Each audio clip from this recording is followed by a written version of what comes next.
Thank you, Ministers. I welcome you to this ceremony where we shall witness some shining examples of India-Sri Lanka bilateral cooperation. These are by the way of announcements and exchange of protocols and memorandums of understanding, followed by press statements by our two leaders. First, we shall witness the exchange of protocol amending the agreement between the Government of the Democratic Socialist Republic of Sri Lanka and the Government of the Republic of India for the avoidance of double taxation and the prevention of fiscal evasion with respect to taxes on income.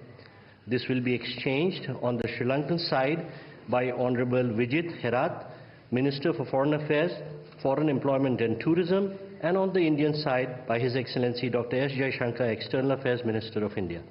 Mr. Ministers, please. May I now request His Excellency Mr. Anurag Kumara Dissanayake, President of the Democratic Socialist Republic of Sri Lanka, to give his remarks to the media. Honorable Prime Minister Narendra Modi, Honorable Ministers, ladies and gentlemen, journalists.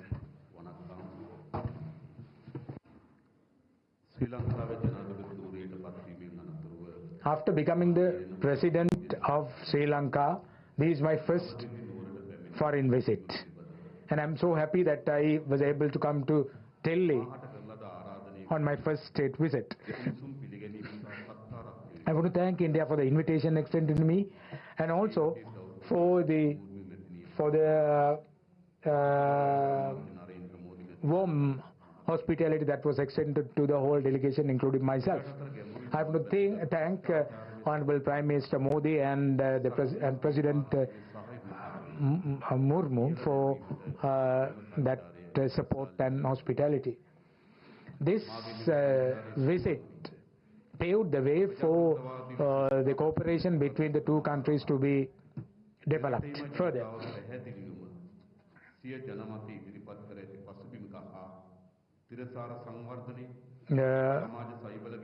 Social protection and durable development are the cornerstones on which the people of our countries have elected both of us to power.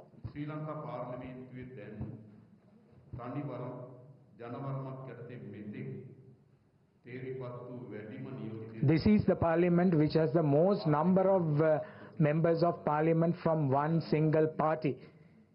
Never in the history have we had a composition like this. The National People's Power achieved a historic electoral victory at the recently concluded presidential election and the general election. The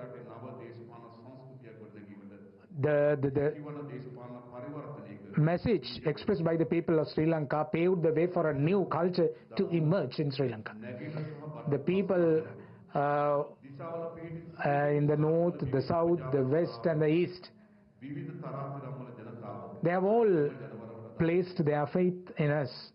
The people in all parts of the country, who belong to all communities and all creeds, religions, have voted for us.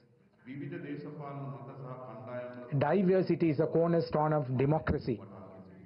I know that I have understood that.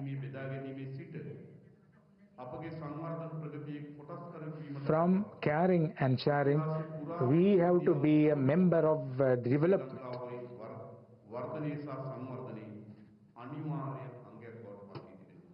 The development that is taking place in the country should be an inclusive development for which we get the participation of people of all communities. Honorable Prime Minister Narendra Modi and myself had bilateral talks a few minutes ago. We undertook a comprehensive review of our aspects on both the countries, and we shared our experiences and also the also the avenues that we can look at for further advancement. We faced an unprecedented economic crisis a few months ago, rather some 2 years ago, and India supported it immensely to come out of that quagmire.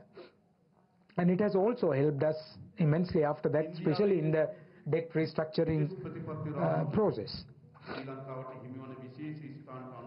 Sri Lanka secures a very significant place in the foreign policy of India, I know.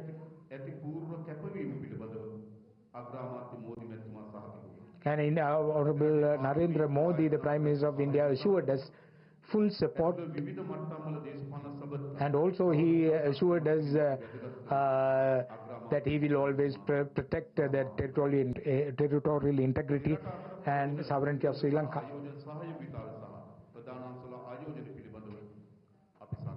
We also discussed about the trade ties between the two countries and the energy aspect, capacity building, education, agriculture and social protection.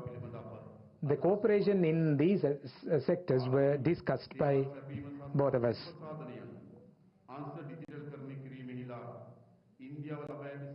India has achieved tremendous success in digitizing the public services. So likewise, Sri Lanka is also taking the same path, and Honorable Prime Minister Modi assured me of support in that endeavor.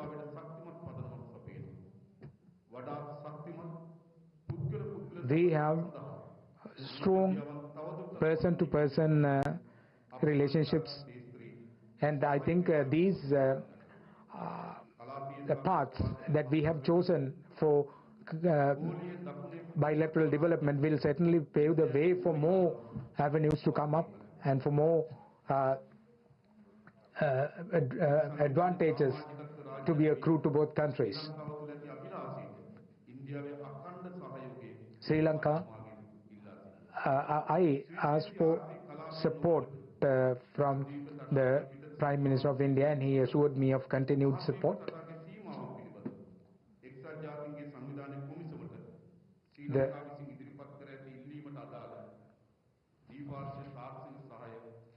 The bilateral technical support that is required for the offshore activities is also sought from you, Honorable Prime Minister.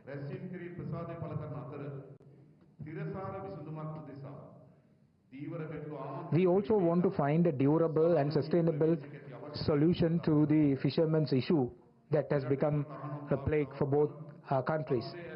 And there are bottom trawling systems being adopted by the fishermen in that area, and that needs to be put an end to, because that will spell doom to this industry. And we requested the Honorable Prime Minister to take steps to put an end to practices which are detrimental to the industry and the people. And there are some bilateral agreements were exchanged today. And I invited the Honorable Prime Minister to visit Sri Lanka. And I have also given an assurance to the Prime Minister of India that we will not allow our land to be used in any way in a manner that is detrimental to the interest of India.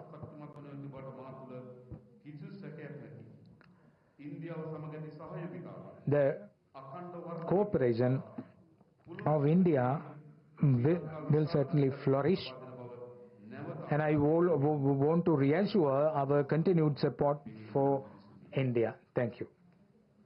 Thank you, sir. Thank you. That concludes the press statements. Thank you for your presence, ladies and gentlemen.